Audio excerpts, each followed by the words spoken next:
আন এক বোৱাৰী হত্যাৰ অভিযোগ অনুসৰি তামুলপুৰ জিলাৰ সদৰৰ মটঙা চকৰ শান্তনু দাস নামৰ এগৰাকী যুৱকে দীৰ্ঘদিন ধৰি নিজৰ পত্নীক যৌতুক বিচাৰি নানা ধৰণৰ অত্যাচাৰ কৰি অহাৰ অভিযোগ আহিছিল। সিহঁতে আচলতে মৃত্যু তাই মানে জপিওৱা নাই কোনো কাৰণে সিহঁতে নিজে মাৰি পেলাইছে আমাৰ ছোৱালীটোক মাৰি পেলাইছে সিহঁতে যৌতুকৰ কাৰণে পৰকীয়া প্ৰেমৰ কাৰণে মোৰ ছোৱালীক মাৰি পেলাইছে।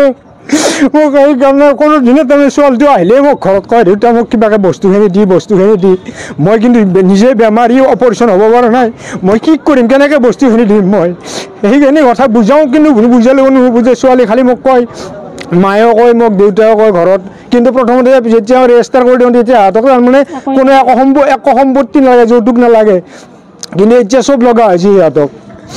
অভিযোগ অনুসৰি যৌতুক বিচাৰি অত্যাচাৰ কৰাত শান্তনুৰ পৰিয়াল সম্পূৰ্ণৰূপে জড়িত হৈ আছিল। সাধাৰণ অজুহাততে বোৱাৰীৰ ওপৰত নিৰ্যাতন চলাই আহিছিল স্বামী পৰিয়ালৰ লোকে। মৃত বোৱাৰীগৰাকীৰ পৰিয়াল আত্মলোকৰ মতে পৰিকল্পিতভাৱে হত্যা কৰিছে স্বামী পৰিয়ালৰ লোকে। দুমাহৰ অন্তঃসত্ত্বা বোৱাৰীগৰাকীৰ হত্যাকাণ্ড সংঘটিত কৰি শান্তনু আৰু পৰিয়ালৰ লোকে দুৰ্ঘটনা সংঘটিত হোৱা বুলি অন্য এক ৰূপ দিয়াৰ চেষ্টা কৰা বুলিও অভিযোগ উঠিছে।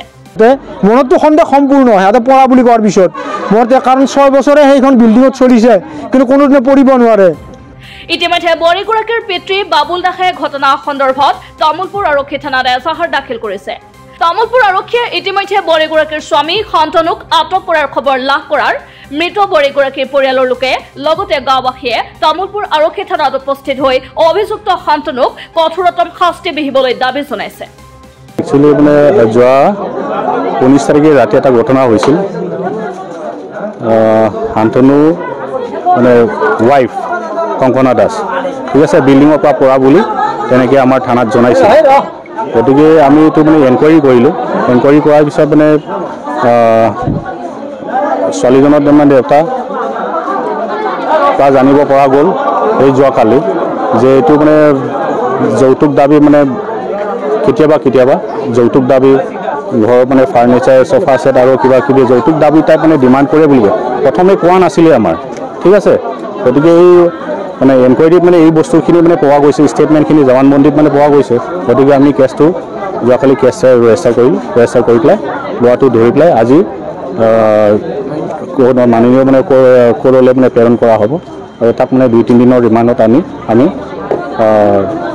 ভালকৈ মানে এই ঘটনাৰ বিষয়ে সঁচাকৈ যদি মানে বিল্ডিঙৰ পৰাইছে নে না কেনেকৈ মাৰ্ডাৰ হ'ল না কেনেকৈ হ'ল এই বিষয়টো আমি জানিবৰ কাৰণে আমি 2-3 দিনৰ কাৰণে মানে ৰিমাণ্ডত আনিম। মৃত্যুদণ্ড বিচাৰোঁ। পুলিচে আগতে কেছ ৰেজিষ্টাৰ কৰা নাছিল। মই প্ৰমোদ বড়ো ছাৰৰ বাইদেউক মই লগ ধৰিছিলোঁ। প্ৰমোদ বড়ো ছাৰৰ বাইদেৱে তেখেতৰ পিএৰ দ্বাৰাই মানে কি হৈছে জিন্তি না কি ফোন তাৰ দ্বাৰাই তেখেতৰ দ্বাৰা ফোন কৰিছিল SP-লৈকে। SP-ক ফোন কৰাৰ পিছতে থানাৰ তদন্ত আৰম্ভ হয়। মই সেইটো কথা জানো। News desk report Assam voice.